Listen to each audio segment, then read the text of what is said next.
Welcome to Conversations Live. For more than a decade, we've brought you the best in books, entertainment, celebrity interviews, and current events. When the movers and shakers of the world have something to say to you, they say it to us first. Here's your host, Cyrus Webb.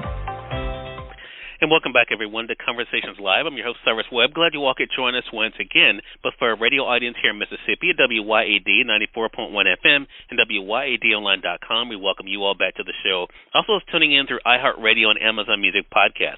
We're glad you all could be with us as well. Have another great book that's coming out for you guys to be able to showcase on the show today, and two great authors who have given it to us. We're excited to welcome back best-selling author Dhonielle Clayton, and for the first time we have with us Sona Charaipotra. We're going to be talking to them about their new book, The Rumor Game, what it's been like for them to write books together and see the response, and also let you guys know how to get the rumor game for yourself. Thanks to the two of you for the time. Really appreciate it. Thanks for having us. Sona, I want to start with you. It's your first time on with us, so welcome. I want to talk about the response for you. What has it been like for you to be able to write these books and see the way the readers are responding to them? It's been very surreal, especially with Tiny Pretty Things and the TV show and things like that. That was an adventure for sure. And just seeing the characters come to life like that on the screen as well it's been amazing. Dhonielle, we had a great conversation with you about Shattered Midnight, so we're glad to have you back now with the Rumor Game. Are you still having those wow moments, Dhonielle, when you think about all the great things happening in your literary world right now?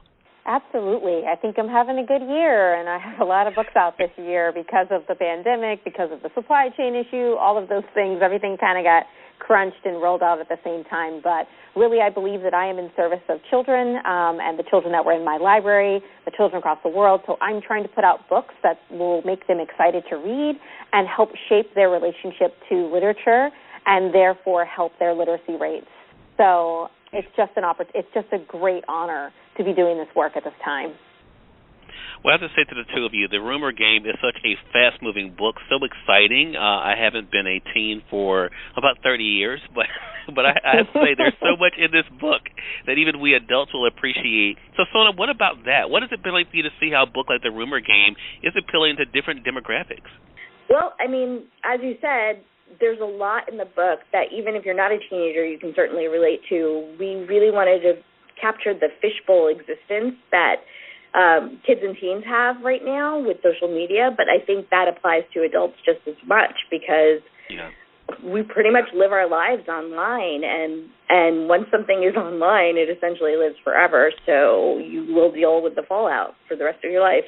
And you know, things can be shaped in so many different ways. What is put out there can be shaped and controlled, and it has major impact, especially on teens and their mental health. Such a great point. Dhonielle, to that point, I mean, I think the big thing for those just hearing about the Rumor Game, it really does show what happens online does not stay online, and it does have implications for us, for the good and the bad. How did the idea for the book come about? Sure. So I'm a former teacher and librarian. I spent over 13 years in schools with teens, with this demographic. I'm from the D.C. area, and I watched how the things that kids were saying about each other online poured into the school day, where I'm trying to teach a lesson, and people are upset about what someone said online about them, and they're having an argument. And I really wanted to deep dive this idea that kids really can't get away from school politics and from things going on in their social world when they come home. Sona and I grew up before the Internet came into our schools and came into our lives, so we could go home and leave the drama behind unless someone was calling your house, right? So I wanted to explore that. I don't think that we're giving teenagers enough media literacy and enough tools for their toolbox to be able to deal with these storms, with these controversies that come up based on these human beings who are trying to figure out who they are, what their place is, how they feel about the world, all while being in high school and making mistakes and being flawed individuals. So it really came out of my experience and watching online culture that I think both adults and teens can relate to, because we're all watching it happen, these storms, these big media bombs that go off when people start, interacting online. And misinformation, truly. We are in the age of misinformation. We have been for a very long time. And I wanted to dive into that with teenagers. so they can be better users of the internet and social media. Yeah, to that point, Sona, I want to ask you, I mean, is that kind of part of the fun of working on books like this, that you get to entertain for sure, but also get us to think a little bit even about our own world? Yeah, I think definitely. Like, the purpose of the books that we wrote together has always been to entertain, but also to show how, in the same setting, these are three very different characters, and who they are racially, culturally, sexually, like all of those things will definitely impact their own experiences within the same world. They all go to the same school, but who they are defines the way they interact with that world and how that world reacts to them, especially. Yeah. I want to ask you a follow-up to that, Sona, and then Dhonielle, feel free to chime in here. One of the things, when you just said that, Sona, made me think of Georgie and having a safe space with the doctor.